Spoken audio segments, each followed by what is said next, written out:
Bem, meu nome é Kika Souza, eu tenho 30 anos, sou da Zona Norte de São Paulo, ali do Tucuruvi, e eu me identifico como uma mulher cis, preta e periférica.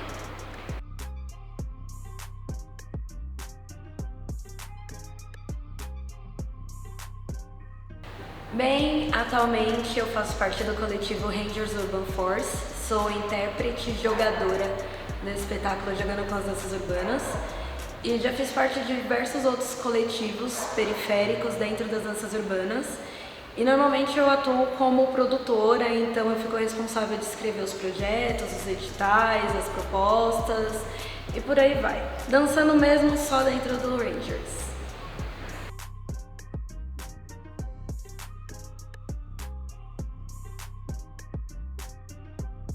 Então, com a dança foi através do filme Moonwalker, né? E com o hip hop foi a partir do filme Entre Nessa Dança e também foi a partir desse filme onde eu comecei a pesquisar na internet a respeito da cultura hip hop, a partir da dança, a partir do hip hop freestyle, do break, dos outros elementos.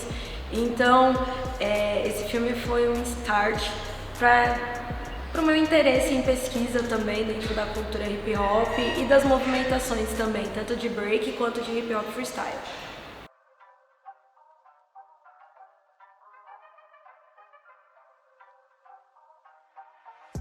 Então vamos lá, comercialização da dança. Ela existe, né? Eu acredito que ela exista, até porque existe uma procura, né?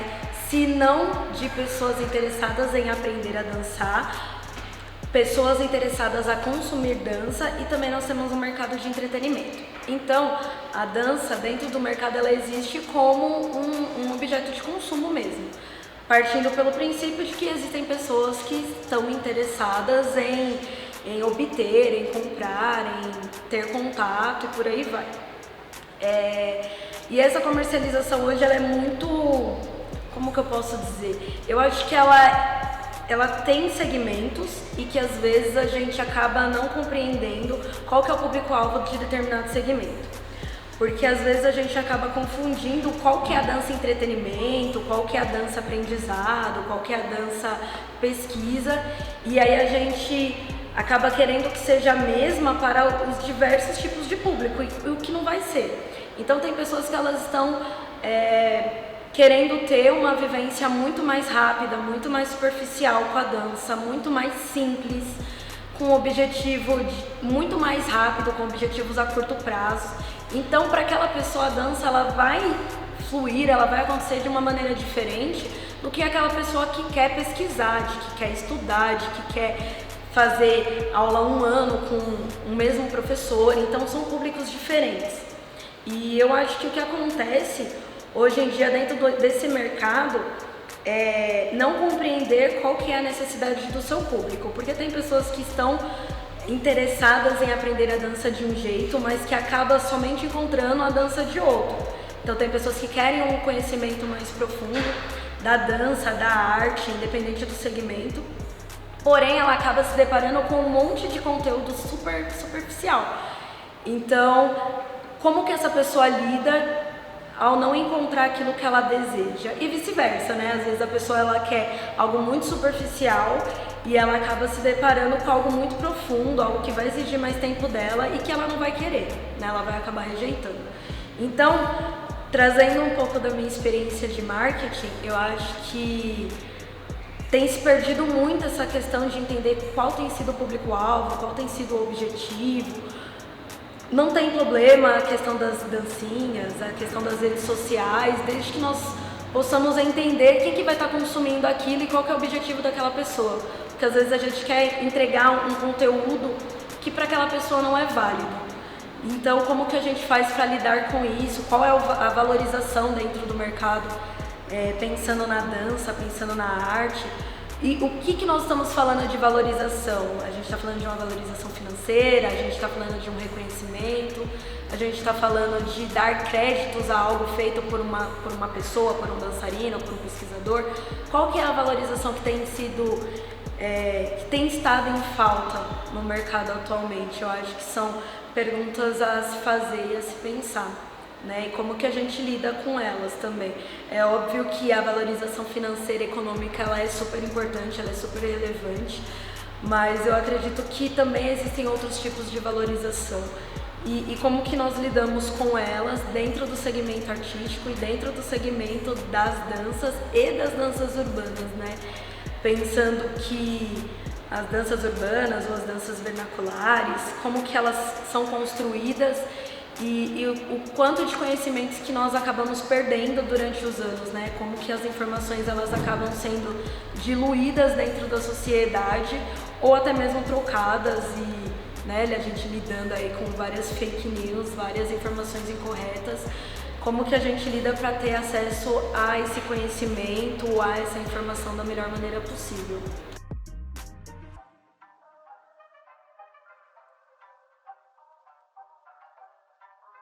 Quando nós falamos em mercado, eu acho que é importante também falar que nós estamos falando de público, né, de venda. Então, existem duas situações. Existe a situação onde não há demanda, né, e existem situações onde a demanda ela pode ser criada. E aí eu acho que a dança, ela esbarra sempre nesse lance de como que a gente cria situações para que a dança seja importante dentro daquele segmento, ela seja relevante, ela possa de alguma maneira fazer parte, estar inserida, incluída naquele lugar. E aí tem toda aquela lenda urbana do marketing de tipo, se não tem como a gente cria essa demanda, mas eu acho que para segmentos artísticos as coisas não funcionam tão automático, né? Como que a gente cria na pessoa o desejo dela consumir algo? Dela consumir arte, dela consumir dança. Então é um pouco diferente quando a gente fala de mercado artístico e mercado de produtos mesmo, né? Meios de consumo e itens e bens materiais e por aí vai. Na dança a gente tem alguns mercados, né? A gente tem a parte de entretenimento, que é quando os dançarinos estão ali para dar um suporte, tá lado a lado com artistas como cantores e fazendo shows e participações em filmes. Tem a arte como pesquisa, que aí dá pra ser não só a arte, né, mas a dança em si como pesquisa, que aí ela pode cair para um lado de entretenimento a partir de espetáculos, porque aí a visão de entretenimento e arte, ela vai muito do telespectador, de como que ele está consumindo aquilo. Às vezes ele está consumindo apenas para se entreter e às vezes ele está consumindo buscando entender o que está sendo proposto ali, quais os questionamentos que estão sendo levantados. Então, os espetáculos, eles têm essa dualidade que vai muito de acordo com o local onde nós estamos e as pessoas que estão recebendo aquele conteúdo. Tem as aulas, né? E aí a gente tem ali aqueles espaços mais da elite, onde tem um grande valor envolvido, né, para pagar os professores, e tem os projetos sociais que acontecem em diversos locais dentro da periferia de São Paulo, e casas de cultura e fábricas, né? Então, por mais que seja algo muito semelhante à questão da aula, eu, por já ter transpassado pelos dois, eu percebo que há uma grande diferença na abordagem, no objetivo de estar ali dentro e da forma como a dança é abordada. E eu acho que são só esses, assim.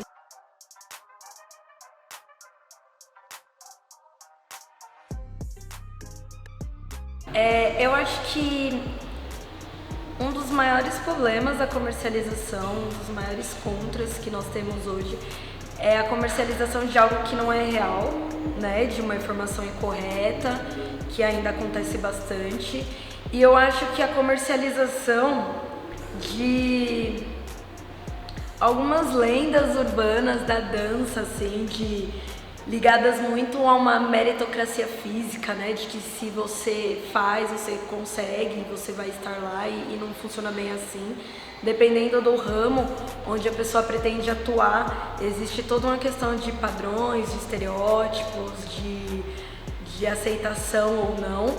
E dependendo do lugar, fica muito nítido que algumas pessoas elas estão lá e elas vão ser beneficiadas dentro desse comércio e algumas pessoas não. Algumas pessoas elas vão estar lá e elas não vão conseguir alcançar aquilo que elas almejam, aquilo que as outras pessoas estão alcançando passando com uma certa facilidade. Tem toda a questão que eu já falei da identificação do público, de como que a dança em si, essas informações chegam, quais são os meios, né? Eu acho que a tecnologia e essa era de informação muito rápida, ela facilitou muita coisa, muito acesso, mas ela também fez com que tudo ficasse muito superficial.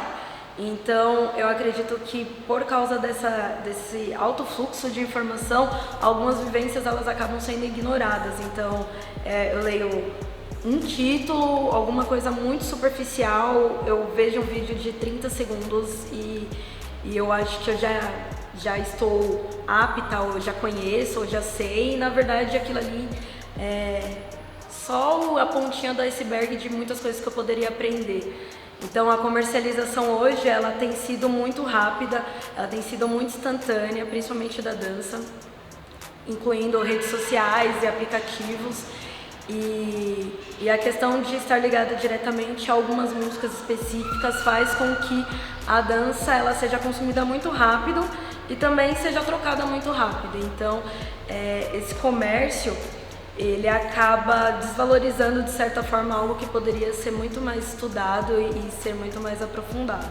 Então tem todas as questões de público-alvo, de meio de comunicação que tem sido utilizado, de plataformas, de objetivo das pessoas que estão consumindo aquela dança específica, o que elas querem fazer com aquilo, porque a grande maioria quer viver aquele momento específico e tá tudo bem, não tem nenhum problema com isso, mas o quanto que isso reflete nas outras pessoas, nos outros segmentos que querem uma coisa mais aprofundada.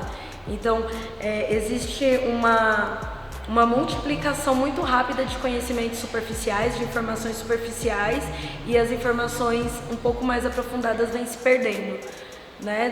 Vêm até não sendo geradas, né? Porque existe um público muito específico para consumi-las, e esse público é bem menor do que aquele público que quer consumir uma informação muito mais rápida. Então eu acho que tudo tem um pró e um contra dentro desse lado. Eu acho que vai muito de acordo de quem é você na fila do pão, o que você está procurando aí, o que você quer, o que você está almejando e aonde você tem buscado isso, né?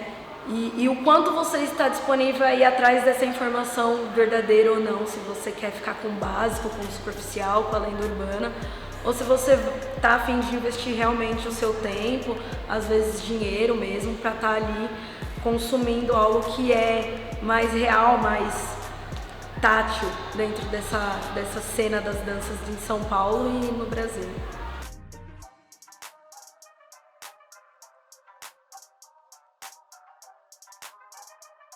Bem, esse ano eu entrei na Unicamp, né? Eu sou 022 da dança lá dentro. E eu acredito que lá dentro especificamente não aconteça uma comercialização da dança, mas aconteça um direcionamento para pessoas que queiram comercializar sua dança futuramente. Então lá dentro não há essa comercialização, mas há uma preparação para que as pessoas tratem a dança como uma espécie de produto no final das contas, né? Eu tenho lá, dentro do curso de dança é dividido uma parte para bacharelado e outra para licenciatura. Então, e aí eu fico pensando que um dos motivos de eu querer estar lá dentro é realmente a questão de ter o diploma e entender que o diploma da licenciatura e do bacharelado vão me dar a possibilidade de adentrar alguns espaços comerciais que pedem que a pessoa ela tenha uma graduação, uma formação acadêmica. Mas lá dentro especificadamente, eu acredito que se há uma comercialização, acaba sendo algo muito mais do mesmo, pensando numa visão eurocêntrica, pensando numa linha de raciocínio que para alguns é muito lógico e para mim nem tanto, que é uma forma que para você ter uma formação em dança, você tem que passar pelos 3 pilares dessa formação, que seria o balé, o moderno e o contemporâneo, né? Então, para mim não faz o menor sentido, para minha vivência se eu pudesse excluir da minha grade, seria excluída, porque eu percebo que não tem muito a ver. Então, eu não diria uma comercialização, mas eu diria que há uma linha de raciocínio, que para algumas pessoas faz sentido, de como que a dança deve funcionar para todas as pessoas, né? Então, anula totalmente uma individualidade e as vivências e experiências de cada um. Então é isso, a universidade ela prepara para profissionais para um comércio específico. E aí, em sua maioria, são ou professores, né, ou pesquisadores, né? A maioria das minhas professoras lá dentro, elas são pesquisadoras. E aí, querendo ou não, tem um traço muito forte nas aulas, né, na metodologia e na didática delas, um pouco mais voltada para uma pesquisa do que algo mais próximo de uma aula mesmo, né, não sei nem como é que eu poderia afirmar isso, mas de um formato mais de aula convencional que a gente tem em algumas instituições que levam a questão de aula para um ensino de conhecimento real e não uma reprodução de movimentos e técnicas. Então eu acho que a comercialização ela acontece num viés de preparar para ter um profissional que possa comercializar essa dança.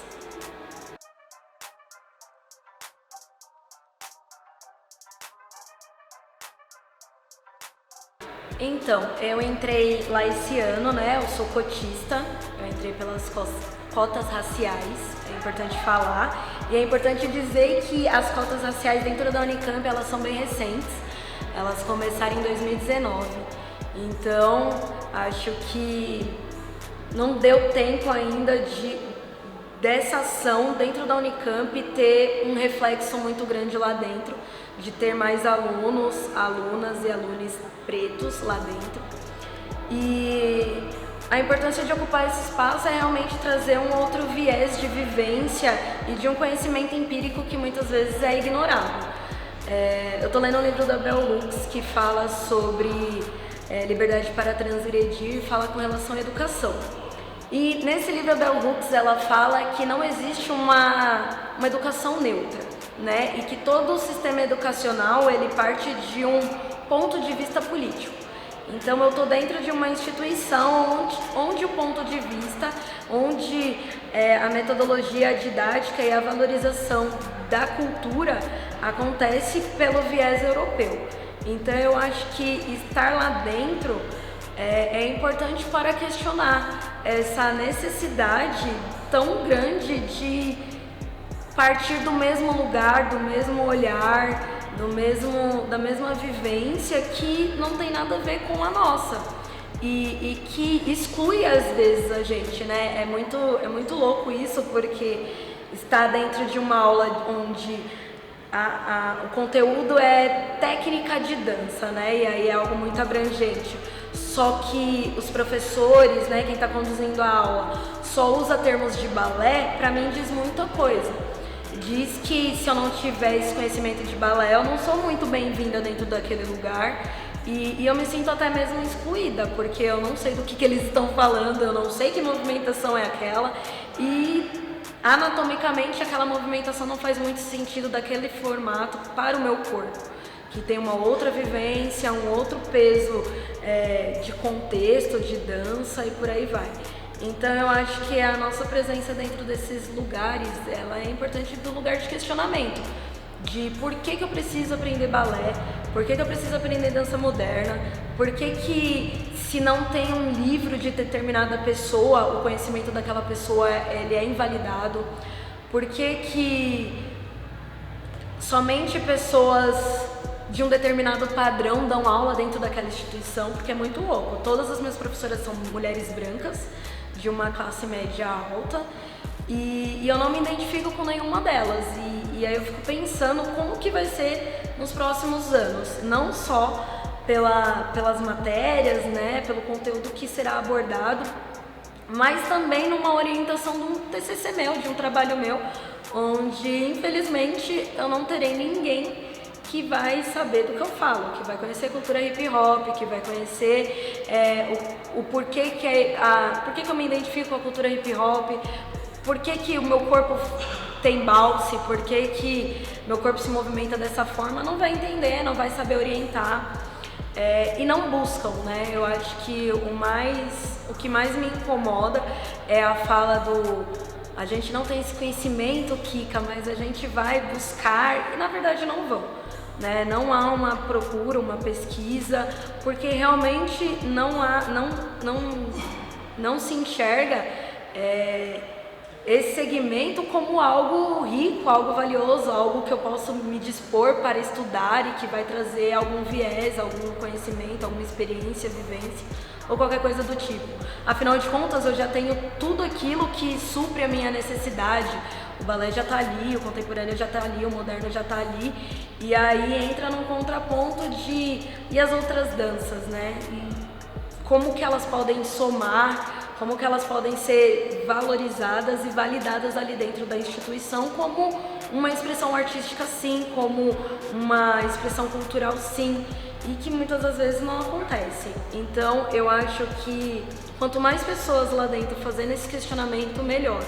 É muito louco porque se fala muito de uma atualização de ementa, né, das matérias, e que elas estão pensando nisso há muitos anos, mas que não há um reflexo efetivo. Ainda não existe nada que traz um olhar voltado para qualquer outro viés que não seja o europeu ainda lá dentro. Então, tô lá para causar mesmo e questionar pra caramba como que isso tem sido, como que isso vai funcionar e principalmente mostrar o tanto de coisa que ainda precisa ser estudado e que está sendo ignorado e desvalidado e desvalorizado por pessoas acadêmicas que acham que não é arte, não é dança e não preciso perder meu tempo com isso. Então, eu acho que estar lá dentro é muito importante.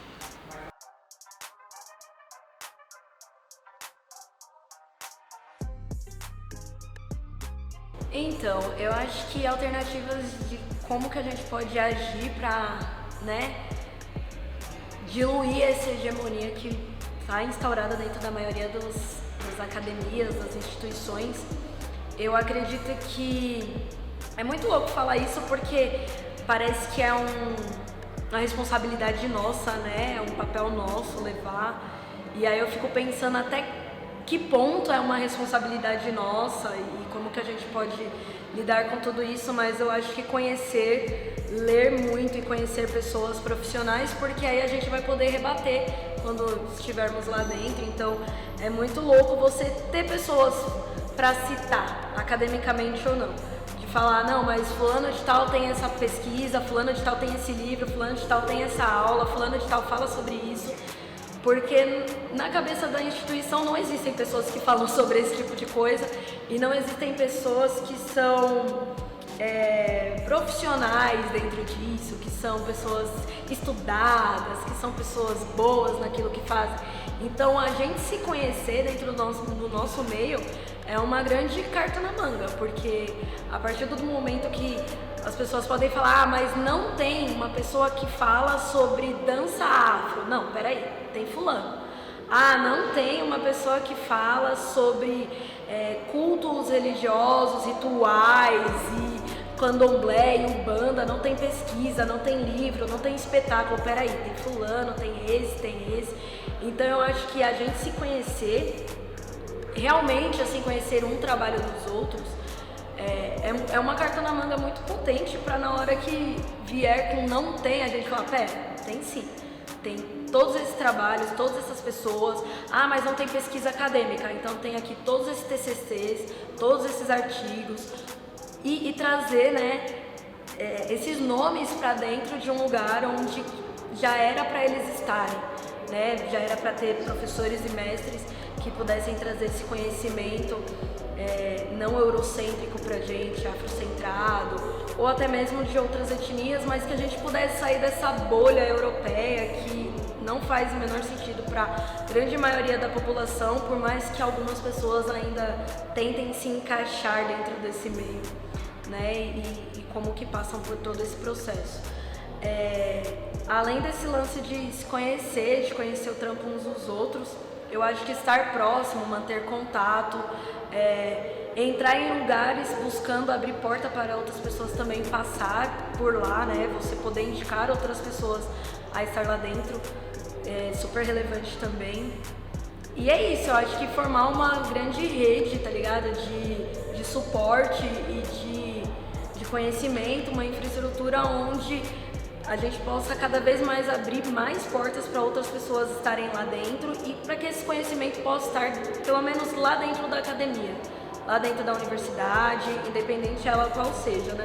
Óbvio que eu tô falando especificamente daquela que eu frequento, mas é muito louco porque eu acredito que ela é um reflexo da sociedade num todo. Então, dificilmente vão ter muitas outras universidades que vão por um outro viés. Eu acredito que a maioria acaba seguindo esse mesmo padrão hegemônico.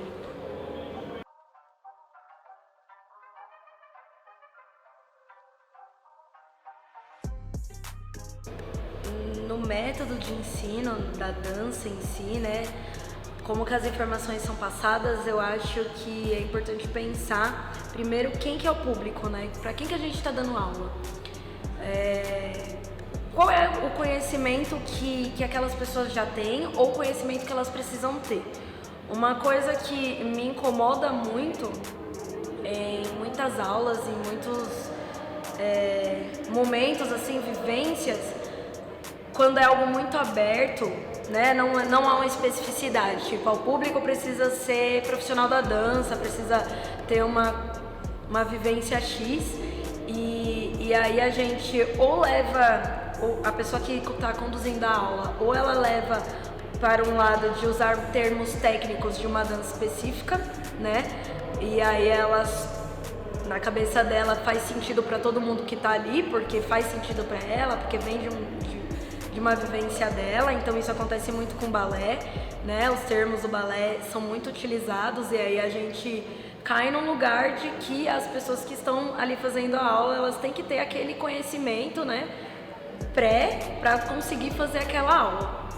E outra coisa são quando nós usamos nomes técnicos de partes do corpo muito específicos. Então, chegar numa sala de aula e falar sobre, vamos fazer um aquecimento pensando numa amplitude do externo. E aí tá, e a pessoa vai falar, tá, o que é externo? Então eu acho que vale muito levar em consideração qual que é o nosso público. Se eu tô lidando com criança, como que eu faço para trazer uma aula mais lúdica? Se eu tô lidando com pessoas que não têm nada de dança, nunca fizeram uma formação que traz esse conhecimento de corpo, de anatomia, eu não posso exigir que as pessoas saibam o que é o metatarso, o que é o carpo, o que é o metacarpo, o que é o externo e agir como se aquele conhecimento já tivesse embutido naquelas pessoas, sabe?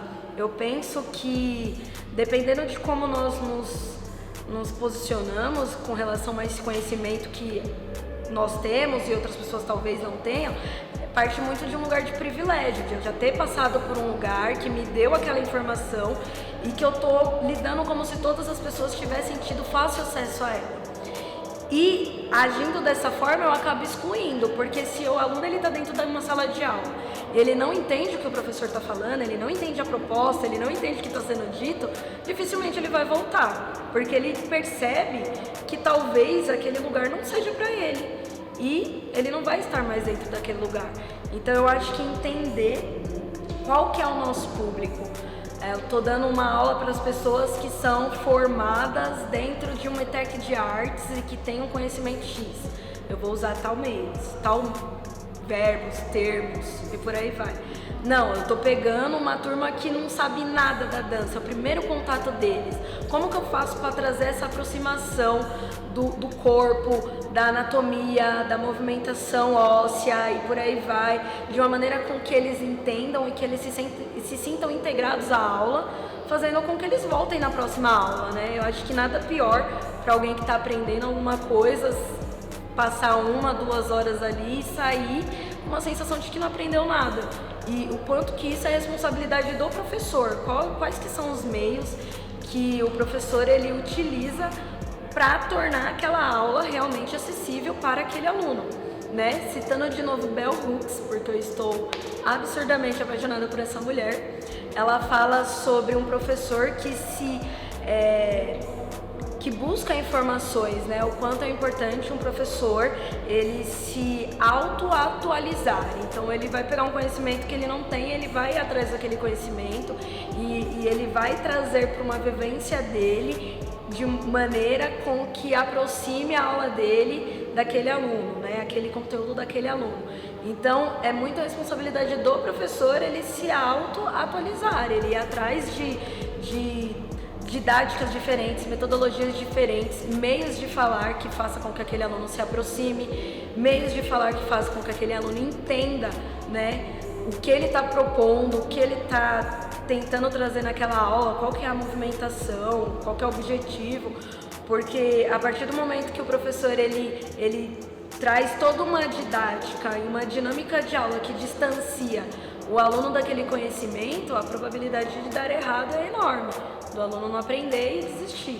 Então eu acho que essa questão de buscar conhecimentos, buscar meios e entender que é responsabilidade sim do professor, o quanto que aquele aluno aprende, o quanto que aquela aula é prazerosa para aquele aluno, independente da idade, eu acho que a vivência acaba sendo mútua, tanto para o aluno quanto para o professor. Acaba rendendo muitos frutos, muito conhecimento e muitas vivências que são importantes.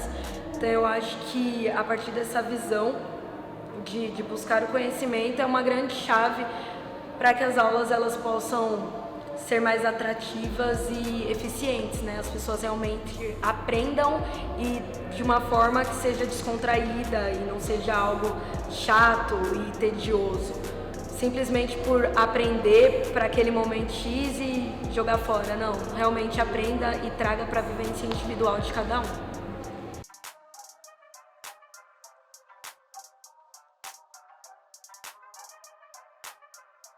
Ok.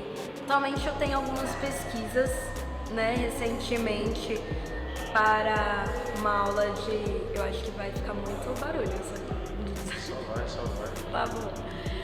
Então, atualmente eu tenho algumas pesquisas, né, recentemente em uma das matérias dentro da Unicamp eu tenho um ateliê de criação, então eu acabei desenvolvendo o meu primeiro solo e aí eu não sei muito bem o que eu vou fazer com ele.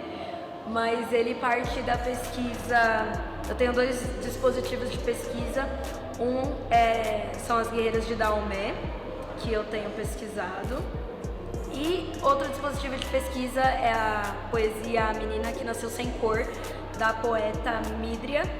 Então eu acabei pesquisando dentro disso e acabei desenvolvendo um solo dentro da Unicamp.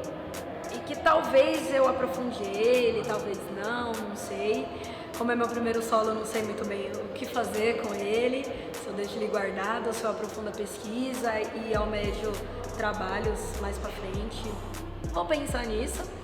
E eu tenho uma outra pesquisa que fala sobre a relação do olhar, né? Como que o olhar ele interfere ou não na performance do dançarino, levando em consideração a Cypher, que é a pesquisa que eu comecei dentro da ETEC de Artes e que eu ainda continuo pesquisando um pouquinho com menos intensidade por causa da demanda da universidade, então ela acabou dando uma estagnada, mas é uma pesquisa que eu ainda estou em aprofundamento, que é uma pesquisa corporal também, e tem uma pesquisa histórica que eu estou estudando muito sobre a questão do apagamento histórico da mulher dentro da cultura hip hop. Então eu tenho lido muitos livros, tenho entrado em contato com muitas mulheres da cena, dos 4 elementos da cultura, visando fazer um levantamento de vivências e de situações que a gente pode identificar qual é o motivo desse apagamento. É lógico que alguns, como o machismo, né, a gente sabe que tem ali, mas a minha ideia é esmiuçar um pouco essas vivências, essas falas para chegar em algum lugar. A ideia é que essa pesquisa se torne um livro em breve, quem sabe nos próximos 2 anos, se tudo der certo, se eu conseguir tempo para escrever tudo que eu quero. Também pense em fazer um documentário falando sobre. e tenho participado bastante sobre palestras com esse tipo de assunto, né? Mulheres dentro do hip hop, mulheres na cena das danças urbanas e como que tem sido essa vivência para mim e para algumas mulheres com quem eu tenho contato, então eu acabo trazendo alguns desses depoimentos. Como arte educadora, faz um bom tempo que eu não atuo. Eu acho que a última vez que eu dei aula dentro de uma instituição, de um projeto, foi em 2019, se eu não me engano, 2018 e 2019. Eu tinha acabado de me formar na ETEC. Eu dei aula numa ONG, num projeto lá na Zona Sul. E durante 2 anos, então, os meus alunos, eles eram alunos com alta vulnerabilidade social, né? E aí lá dentro era um trabalho muito gostoso porque não era algo focado para dança. Na verdade, a instituição ela oferecia cursos profissionalizantes, então eu tinha alunos que faziam curso de cabeleireiro, de administração, contabilidade, recreação, e aí eles tinham aula de dança comigo porque a intenção era trazer uma visão artística para um segmento profissional que eles haviam escolhido. Então eu montava as aulas de uma maneira onde eu pudesse, a partir da dança, abordar assuntos pertinentes ao setor administrativo e por aí vai. Era uma brisa muito gostosa, eu trabalhei lá durante 2 anos, saí de lá acho que em 2019, depois veio a pandemia, acabou que eu não dei aula em nenhum outro lugar, mas essa vivência acabou despertando em mim esse lance de poder trazer a dança por um outro viés, né? A gente tem a dança, a minha vivência de dança é o viés da dança mesmo, do baile, da batalha. Hoje tem do espetáculo, mas trazer um viés de como que a dança pode auxiliar no corpo de pessoas que trabalham com outros segmentos profissionais, lidando na questão de consciência corporal, coordenação motora e por aí vai. Então me deu um start para algo que eu desenvolvi lá dentro, que eu gostei muito, mas que faz muito tempo que eu não desenvolvo. Desde a pandemia, voltei a dar aula num projeto no último mês, né? As aulas, na verdade, elas não começaram, mas a ideia é atuar ali próximo a Fernão Dias, na zona norte de São Paulo.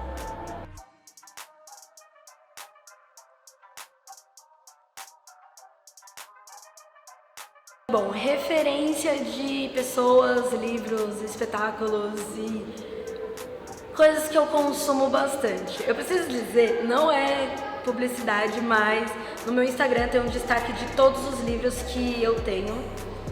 E não tem todos os livros que eu tenho lá, mas tem muitos livros e aí eles estão divididos por resistência negra, dança, criatividades e por aí vai. Então tem muitos livros que eu coloquei lá por indicação do Moisés, que me encheu o saco uma vez e eu falei, ok, vou criar os destaques e falta colocar bastante coisa lá, mas atualmente eu estudo com o Henrique Bianchini, eu faço parte do Clube do Livro e ele foi uma pessoa que me ajudou a aprender como pesquisar, então é muito louco isso, que muito do que eu consigo aprender e pesquisar hoje vem por causa de uma vivência com ele, uma vivência online com ele.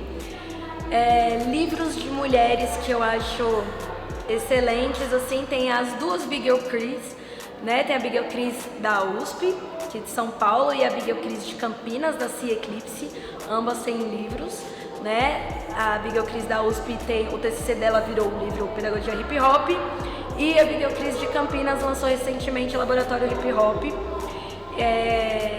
Entre esses livros também tem Genealogia Hip Hop, que é muito bom, 1, 2, 3, que é o mais recente. Tem alguns livros muito bacanas falando sobre vivência, né, e sobre a história do hip hop no Brasil. Então tem um livro específico que fala sobre o Nelson Triunfo, tem alguns do Taíde, que fala muito sobre o que aconteceu aqui.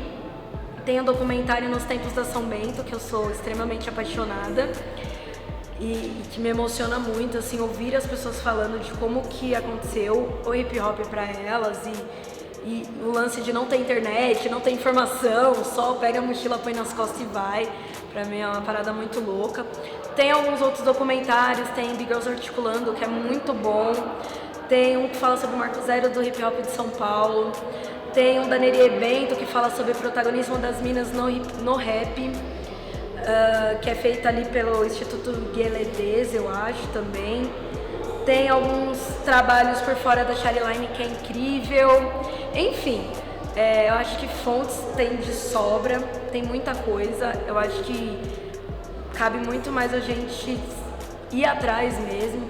Tem algumas coisas, documentários internacionais. Tem o Hip Hop Evolution, que é muito bom. Eu pesquiso muito por lá também, pego referências e vou atrás de outras coisas. Tem um sisteminha que eu uso assim, muito avançado tecnologicamente, que é o Google Tradutor. Então eu pego vários livros em inglês, que existe muito essa questão de ter livros que falem sobre a cultura hip hop, sobre a história do hip hop, sobre as danças, né, especificadamente, mas existe muito material em inglês e eu não leio inglês, então o que eu faço? Eu traduzo no Google e é isso, tem os livros lá, tudo traduzido via Google mesmo e estudo por lá. E eu acho bacana correr atrás nesse sentido também. Então, livros como One Stop, Don't Stop é maravilhoso, é lindo, poesia pura, assim, pra quem é apaixonado pela cultura hip hop como eu. Eu acho que é isso. Mais coisas, mais livros e mais coisas, normalmente tá tudo nos destaques do meu Instagram, então segue lá e fica à vontade. Normalmente eu passo os contatos também dos livros e autores e por aí vai. Eu só não empresto livros porque eu sou muito ciumenta e é isso.